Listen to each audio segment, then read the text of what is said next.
जब आपको नौकरी नहीं मिलेगी तो ये कार कहां से आएगी? जब आपके पास में पैसा नहीं होगा तो कार कैसे चलेगी? उस सारा इंतजाम आपका हो गया है। लेकिन मैं उस बात की गहराई में न जाकर अपनी बात शुरू करूं।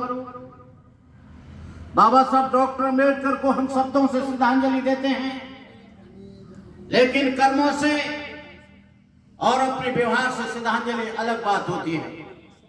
ये धरती वो धरती है जहां कभी बुद्ध के चरण पड़े थे और बुद्ध ने दिए जो ढांचा था, सामाजिक ढांचा, अड़ियल और सड़ियल, उसे बदलने के लिए आज से 2500 वर्ष पहले बुद्ध आए।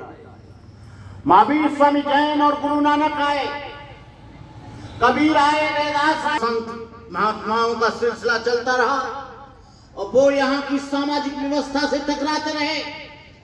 संपूर्ण जीवन उठाकर देख लेना, भगवान बुद्ध का संपूर्ण जीवन दया, करुणा, मैत्री, प्रेम, अहिंसा, बंधुत्व, समदृष्टि और समता से भरपूर था। यदि उनके जीवन की किसी भी घटना को लिया जाए, एक भी श्रृंखला इसके विपरीत जाती दिखाई न मिलेगी। क्या निधन, क्या धनी, क्या मूर्ख, क्या विद्वान, उनके प्रभाव में कौन नहीं बहा। करुणा से द्रवित होकर रोगियों की सेवा की, क्षुधार्तों को भोजन दिया। आज का बौद्ध भिक्षु दान लेकर सोता है। बुद्ध कहते हैं, यो हवे धैरो भिक्षु यो यति बुद्ध शासने सोमं लोकं प्रभासेति अब्धा बुद्धो व चंद्रमा। संग में तरुण भिक्षु होना चाहिए। जब कोई तरुण भिक्षु बुद्ध शासन में रत होता है तो वो संसार में ऐसे प्रकाशित होता है जैसे बादलों से मुक्त चंद्रमा। सारी दुनिया में देख लेना, सारी दुनिया में तरुण और नौजवान भिक्षु बनते हैं, लेकिन हमारे भारतवर्ष में जिंदगी से हार गए, भंते बनो। घर खाना नहीं मिलता है, भंते बनो। अधिक बुढ़े हो गए, भंते बनो। टांग में दर्द है, भंते बनो। आंख में दर्द है, भंते बनो। काम नहीं होता है, भंते बनो। घर लड़ाई हो रही है, भंते बनो। दारू पीकर बीवी निकाल दिया है, भंते बनो। ये कबाड़ी लोग क्या धर्म का काम करेंगे? लेकिन आपने तो जीवन देखा, आ गए साक्षात भगवान बुद्ध, चरणों में गिर पड़े। इस काम को बंद करो। और धर्म कब फैलेगा? जब आप अपने बच्चों को बौद्ध भिक्षु बनाएंगे। मैंने पूछा था श्रीलंका में, जब श्रीलंका में मैं गया, मैंने कहा आप लोग 4 बजे चक्कर 5 बजे और भोजन लेकर खड़े हो जाते हो। यही थाईलैंड में है, यही मलेशिया में है, यही जापान में है, यही लाओस में है, यही ताइवान में है। बोले बंते जी, हमारा बेटा भिक्षु बन गया है, हमारा पति भिक्षु बन गया है, हमारा पोता भिक्षु बन गया है, हमारा मामा भिक्षु बन गया, फूफा भिक्षु बन गया, ताऊ भिक्षु बन गया, चाचा भिक्षु बन गया। वो भिक्षु में अपना बेटा ढूंढती है वहां की माँ और कहती है कहीं मेरा बेटा भूखा आ रहा होगा, वो धर्म के प्रचार के लिए जाएगा। यहाँ तो किसी का बेटा बना नहीं, उसको कोई चिंता नहीं। बड़ा मार्मिक दृश्य। आपको बता दें, ये यदि बौद्ध भिक्षु धर्म कभी जिंदा रहेगा, तथागत ने आखिर समय में पावापुरी में से भोजन करके कहा था, आनंद से कहा था, कहा तथागत ने आनंद से, सबको पास बुला लेना। यदि धर्म में कोई शंका हो तो उसको आज मिटा लेना। चले गए, भगवान ने पूछा, दोस्त तथागत को देना। धर्म की रक्षा संघ करेगा, संघ शरण में मिल रहना। धर्म यदि कभी जिंदा रहता है दुनिया में तो संघ के द्वारा रहता है। उपासक तो कितने आए, कितने चले गए, लेकिन 2500 वर्ष से यदि भिक्षु संघ जिंदा है तो भिक्षु संघ की वजह से धम्म जिंदा है, धम्म की जगह से बुद्ध जिंदा है। मुझे बाबा साहब की एक बात यहाँ याद आती है। जब बाबा साहब ने संविधान दिया तो बाबा साहब पार्लियामेंट से बाहर निकल कर आ रहे थे। 26 जनवरी 1950 को राजेंद्र प्रसाद के हाथ में संविधान दिया। बाबा साहब बड़े खुश थे, बहुत खुश थे। तो आचार्य कृपलानी ने पूछ लिया, doctor Ambedkar today you are very happy, what happened, क्या हुआ? डॉक्टर अंबेडकर ने कहा, जो सदियों से गुलाम थे, जो सदियों से दास्ता की बेड़ियों में बंधे थे, मैंने आचार्य कृपलानी उनको स्वतंत्र कर दिया है। आज उनके बच्चे पढ़ सकते हैं, अच्छे कपड़े पहन सकते हैं, अच्छे मकानों में रह सकते हैं, अच्छी कारों में चल सकते हैं। और मैंने वो कर दिया जो 5000 वर्ष से गुलामी की दास्ता की बेड़ियां थी, मैंने उनको अपनी लिखित में संविधान में काट दिया। 14वां अनुच्छेद हमारे बाप ने नहीं बनाया, हमारी माँ ने नहीं बनाया, हमारे भाई ने नहीं बनाया। 14वां और 15वां अनुच्छेद से लेकर 23वें अनुच्छेद तक बोधिसत्व डॉक्टर बाबा साहब अम्बेडकर ने वो सारी सुविधाएं दे दी जो आपको मनुष्य बनाने के लिए देनी चाहिए। तुम आज मनुष्य बन गए, नौकरी में चल पड़ते हो, कारों में चलते हो, वो कार बाबा साहब की है। कभी बाबा साहब ने अपना हाथ उड़ाया था महाकाल के सत्याग्रह के लिए, जिसमें कुत्ते बिल्ली पानी पी सकते थे, लेकिन आज आप एक्वागार्ड का पानी पीते हो। ये किसकी वजह से? तुमने कभी अपना हाथ उड़ाया? तुमने कभी लात पड़ी? तुम्हारी गाड़ी में बैठते हुए कभी टांग टूटी? तुम्हारी शेविंग बनाने से कभी नाई ने इनकार किया? आज तुम एसी में चलते हो, कार में चलते हो, हवाई जहाज में उड़ते हो, कोई पूछता है आपको किस जाति से हो? ये बोधिसत्व डॉक्टर बाबा साहब अम्बेडकर की देन है। हम लोगों को उनको भूलना नहीं चाहिए। आपको बता दें, आज विश्व संघ को देख रहा हूं मैं, डॉक्टर चंद्रकीर्ति जी आप देखना, मैं झेल रहा हूं 47 साल से। 47 years ago and became monk. That time my age and 27 years. मैंने देखा, मैं जब बंगाल में गया, ये चकमा बौद्ध है, ये फलाना बौद्ध है, ये बरुआ बौद्ध है। अब क्या चल रहा है? ये महार बौद्ध है, ये चमार बौद्ध है, ये धोबी बौद्ध है, ये धानुक बौद्ध है, ये खटीक बौद्ध है, ये साक्य बौद्ध है, ये मौर्य बौद्ध है। अरे जब बुद्धिस्ट हो गए तो कहां जातियां रही? बुद्ध ने एक बार कहा था भारद्वाज ब्राह्मण से, न जच्चा बसलो होती, न जच्चा होती ब्राह्मणो, कम्मनो बसलो होती, कम्मनो होती ब्राह्मणो। जन्म से न कोई ब्राह्मण होता है, न शूद्र होता है, कोई छोटी जाति होता है, न बड़ी जाति होता है। कर्म से बड़ी जाति और छोटी जाति होता है। बहनों और भाइयों, बौद्ध धर्म कोई झाड़ फूंक का धर्म नहीं है, गंडक का बीज का धर्म नहीं है, अगरबत्ती मोमबत्ती का धर्म नहीं है, ये कोई आरती का या प्रार्थना का धर्म नहीं है, यहाँ यात्राएं और प्रार्थनाएं नहीं है। यहाँ पर क्या है? यहाँ पर प्रज्ञा है, शील है, करुणा है, मुदिता है, भाईचारा है, भ्रातृत्व है, समता है। ये सब चीजें यहाँ पर हैं। और यहाँ पर किसी भी दुख का कारण देवी देवता या भगवान या ईश्वर या अल्लाह नहीं है। यहाँ पर हर चीज की हर समस्या का कारण होता है। ये टेंट लगा है, इसका कोई कारण है। इसमें मल्टीवॉइस की आवाज आ रही है इस माइक में, इसका कोई कारण है? अभी बैटरी डाउन कर दीजिए, खूब घंटा बजाते रहना, खूब आरती करते रहना, ये माइक नहीं बोलेगा। लेकिन हम सारी समस्याओं का समाधान या पूजा पाठ से ढूंढते हैं। आप जानते हैं कि भगवान बुद्ध का धर्म तर्क का धर्म है। भगवान बुद्ध ने कहा कालामो लोगों से, उनके बीच में जैनी लोग आते थे, निगंठ लोग आते थे। उन्होंने कहा तथागत हम क्या माने, हमारे अंदर तो इतनी बुद्धि नहीं है, इतना ज्ञान भी नहीं है, वो आए थे कल, कह रहे थे हम पहाड़ पर पूजा करते हैं, हमारी दाढ़ी बहुत सफेद हो गई है, हमारी बात मान लो। एक तो दूसरे आए थे, वो कह रहे हम मौली बाबा हैं, पूरा जीवन मौन होकर चला गया, अब हमने मौन खोला है, हमारी बात मान जाइए।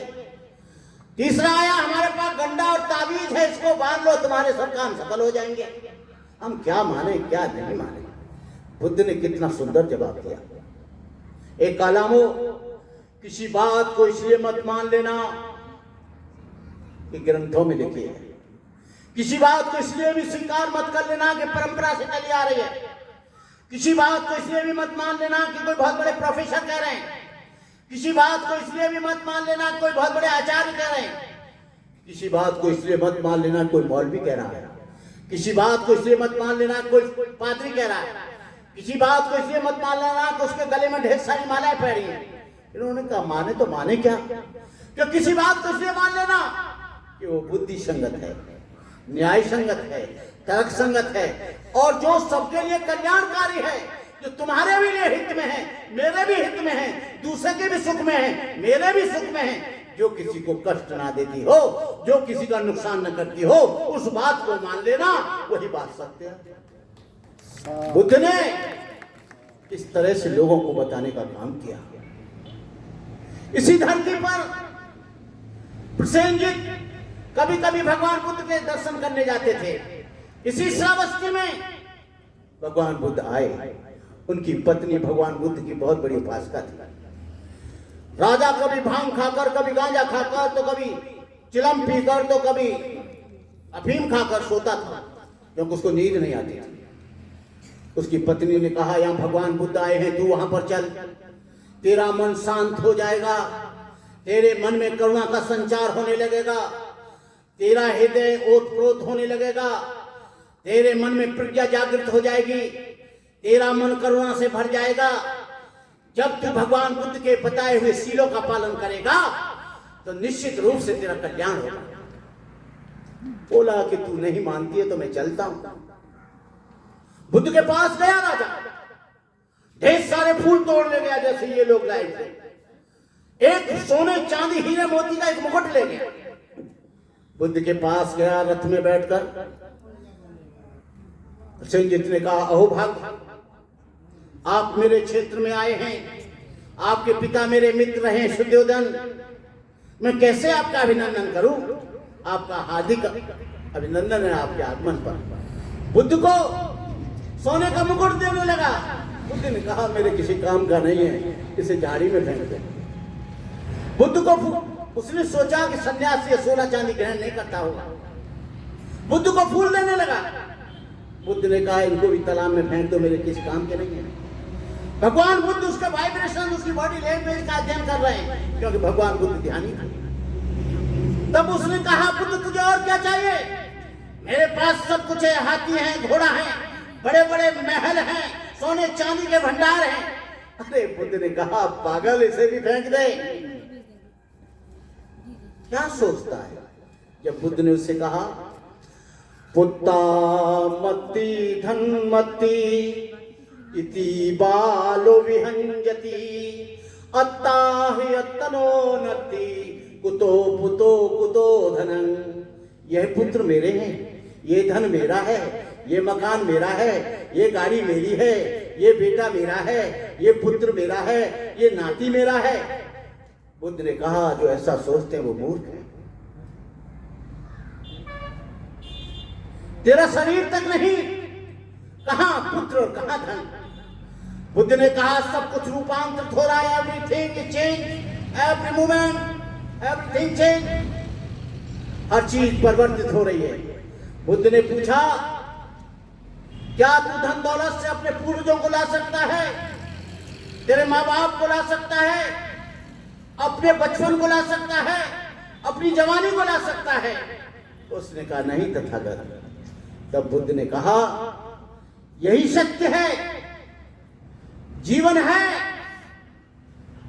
बचपन को जवानी खा जाती है, जवानी को बुढ़ापा खा जाता है, बुढ़ापे में रोग हो जाते हैं, रोग जीवन को खा जाता है और जीवन को मृत्यु खा जाती है।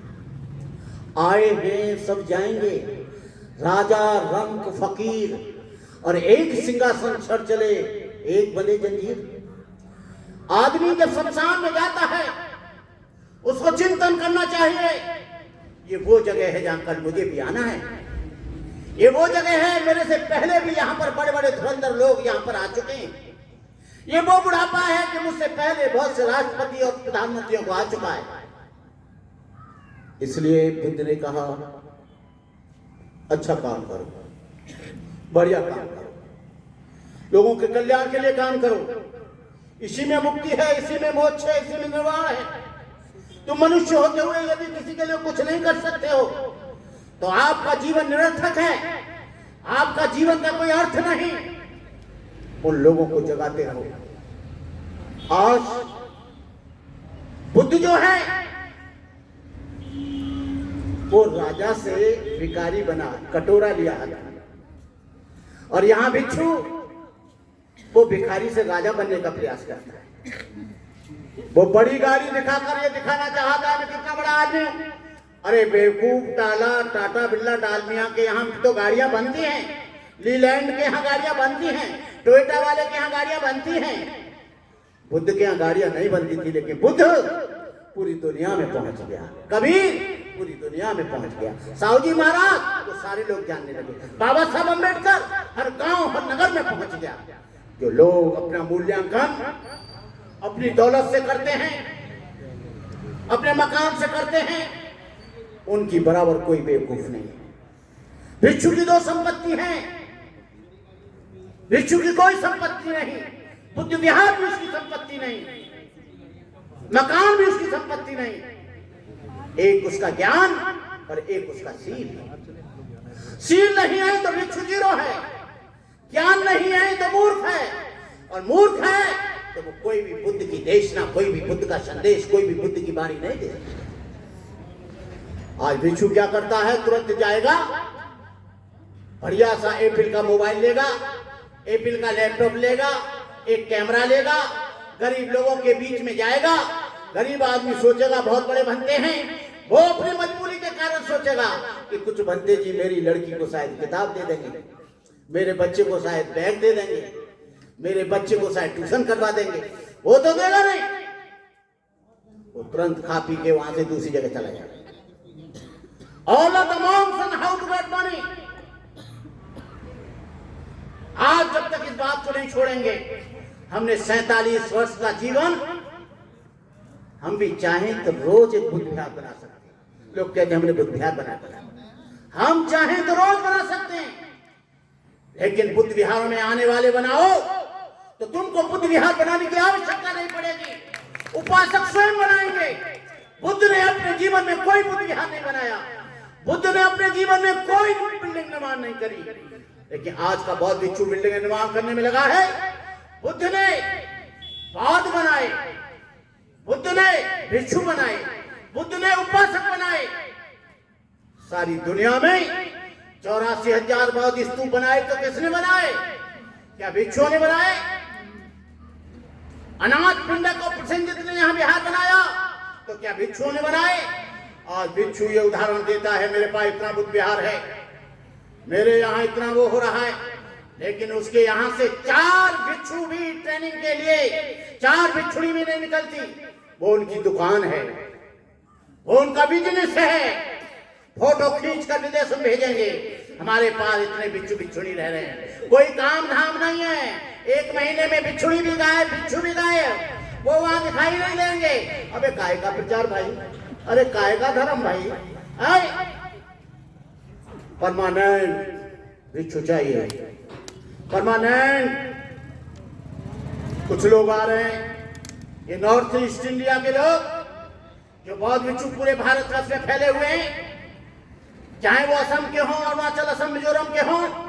मेरे यहाँ भी 4 भिक्षु रहते थे, 2 ने फ्रांस में जाके शादी कर ली और 2 ने ईटानगर में जाकर शादी कर ली। अरे मेरा 10 साल का पैसा बेकार गया। मैंने दिमाग को लिया, मैंने कहा कभी घास नहीं डालूंगा ऐसे लोगों को। अरे कबाड़ा हो गया, मैं भीख मांग मांग के समाज से उनको दे रहा हूं कि वो धर्म का काम करेंगे और बाद में उधर चले। आप लोगों को मुख्य रूप से बहुत कर शब्द बोल रहा हूं, भिक्षुओं से सावधान रहना है। भिक्षुओं के ऊपर पूरा भरोसा आंख मीच कर नहीं करना है, क्योंकि ढेर सारी संस्था के ढेर सारे अंडू बंडू बनते आ गए हैं जो कबाड़ा किए दे रहे हैं। छत्तीसगढ़ में एक कबाड़ा कर दिया, एक दिल्ली में कर दिया। मैं इसलिए बताना चाहता हूं जिससे आप जाग जाएं, जिससे आप पहचान जाएं। और एक चलिए परंपरा परित्राण करने की, उसको मैं सत्यनारायण की कथा से ज्यादा कुछ नहीं मानता। भंते जी कथा करेंगे, परित्राण करेंगे, भंते जी लंबी लिस्ट बताएंगे। 10 मीटर कपड़ा, 5 किलो आलू, 2 किलो सेब, 1 कॉफी, 1 तौलिया, 1 साबुन। अरे तुझे चाहिए तो वैसे ही मांग ले, खत्म हो जाए तो। और वो कुछ बोल बाल के अपना चला जाएगा, ना तुम्हारी समझ में आएगा ना हमारी समझ आएगा। पूरे के पूरे बुद्धिज्म में कहीं भी परित्राण शब्द नहीं है, परित्र देशना है। परित्र देशना का मतलब है भगवान बुद्ध के द्वारा जो व्याख्यात धर्म है, उसको जो 38 जय मंगल गाथाएं हैं, उसमें मनुष्य के कल्याण के लिए 38 संदेश हैं, 38 वाणी है, 38 भगवान बुद्ध का नियम है। जब ये हो गया, सुरेश ससाई बंदे के पास आते हैं, ढेर सारी महिलाएं आती, बड़ी श्रद्धा के साथ आती, 3 बार नमस्कार करेंगे। बंदे जी, मेरे लड़के की शादी 3 वर्ष हो गए, बच्चा नहीं होता है, परित्राण कर दो। बंदे जी, मेरी लड़की की शादी नहीं लग रही है, परित्राण कर दो। बंदे जी, मेरा बच्चा पास नहीं होता है, परित्राण कर दो। कोई भी बच्चा परित्राण से या उससे आपके घर के वाइब्रेशन जो बदलेंगे, बुद्ध की वाणी से बदलेंगे। परित्राण में अंधविश्वास मत रखना। भगवान बुद्ध का धर्म वैज्ञानिक है। यदि भगवान बुद्ध का धर्म वैज्ञानिक नहीं होता तो जो 4 आर सत्य हैं, बुद्ध ने कहा दुख है, दुख का कारण है, दुख का निवारण है, दुख को खत्म करने का मार्ग है। और मार्ग क्या है? सम्यक दृष्टि, सम्यक संकल्प, सम्यक वाणी, सम्यक आजीविका, सम्यक कर्माण, सम्यक व्यायाम, सम्यक स्मृति, सम्यक समाधि। जो अष्टांगिक मार्ग का पालन करेगा, जो शील का पालन करेगा, उसके घर में निश्चित रूप से शांति होगी। जो अच्छे अच्छे कर्मों का आचरण करेगा। डॉक्टर बाबा साहब अम्बेडकर से दीक्षा लेते हुए पत्रकारों ने पूछा था, डॉक्टर अम्बेडकर आप धम्म धम्म चिल्ला रहे हैं, you tell me what is Dhamma. Doctor Ambedkar ने एक लाइन में बुद्धा एंड धम्मा पढ़ी हो तो उसको पढ़ना। डॉक्टर अम्बेडकर ने कहा to maintain purity of life is dhamma. बौद्ध धर्म में जीवन की पवित्रता को बनाए रखना ही धर्म है। और बौद्ध धर्म में पवित्रता के अलावा न कोई ईश्वर है, न झाड़ है, न फूक है, कोई नियम है, न कुछ है। तो मैं आप लोगों से इस संदर्भ में कहना चाहूंगा कि तथागत के समय की जो धम्म क्रांति थी, वो एक अद्भुत क्रांति थी। उसमें राजा महाराजाओं के सपुत्र थे, राजकुमार इंद्रास थे, रईस थे, क्षत्रियोदा सरदार थे, ब्राह्मण थे, चांडाल थे, शूद्र एवं वैश्य थे, अंगुलीमाल जैसे लोग थे जो डांके डालता, निरपराधी लोगों का खून करता। अम्बपाल काशी नगर बधू थी जिसकी एक एक कदम पर राजा रामी लोग लाखों रुपया न्यौछावर कर देते। सुपाक था, कुत्ते का मांस खाता, स्वाति मछेरा था, नंद ग्वाला था, धनिया कुम्हार जाति से आया था, सुपैया डोम था जो शमशान से आया था, यह समीर व्यापारी की बेटी थी, बिमला वैश्या की लड़की थी, पूर्णदासा पुत्री थी, चंपा शिकारी की लड़की थी, उपाली नाई था, महाकाश ब्राह्मण था, सुनीत भंगी था जिसने अरहंत प्राप्त किया, महापंडित देव का चांडाल का बेटा था। इस धर्म में बैठकर कोई हीन भावना नहीं होती। आपको मालूम होना चाहिए भगवान बुद्ध ने सारनाथ में सबसे पहले 5 ब्राह्मणों को निश्चित किया। कौंडिन्य, बप्प, भद्दी, असलियत, महानाम। जो लोग ये कहते हैं ये छोटी जाति का धर्म है, क्या जापान में छोटी जाति के लोग रहते हैं क्या? थाईलैंड में छोटी जाति के लोग रहते हैं क्या? वियतनाम में छोटी जाति के? ये लोग तरह तरह का भ्रामक प्रचार करेंगे। कहने का मतलब ये है मेरा कि आप लोग धम्म को जाने, धम्म का अध्ययन करें, धम्म पर चलें, उसके विचारों पर चलें। और मैं महिला सशक्ति संघ के 4था अंतर्राष्ट्रीय बौद्ध सम्मेलन के उपलक्ष्य में आप सब लोगों को अपनी मंगल कामनाएं देता हूं, शुभकामनाएं देता हूं कि इसी तरह से डॉक्टर चंद्रकीर्ति जी इस कार्य को करते रहें। वैसे में कि सम्मेलन में आजकल जाता नहीं हूं, लेकिन ये प्रिय हमारे चंद्रकीर्ति जी डॉक्टर की वजह से, मैंने कहा एक नौजवान आदमी काम कर रहा है तो उसको प्रोत्साहित करने के लिए, उसके मनोबल को बढ़ाने के लिए मुझे जाना चाहिए। मैं आया, जो अच्छा लगे वो आपका, जो खराब लगे वो मेरा, इन्हीं शब्दों के साथ, क्योंकि वो तैयार घड़ियां लेके अब मुझे भी सिंगल आ गया है, मुझे बंद करना चाहिए, क्योंकि सिंगल और भी बहुत लोग हैं वक्ता। इन्हीं शब्दों के साथ जय भीम, नमो बुद्धाय, जय भारत। कार्य जो है आगे बढ़ाते रहेंगे।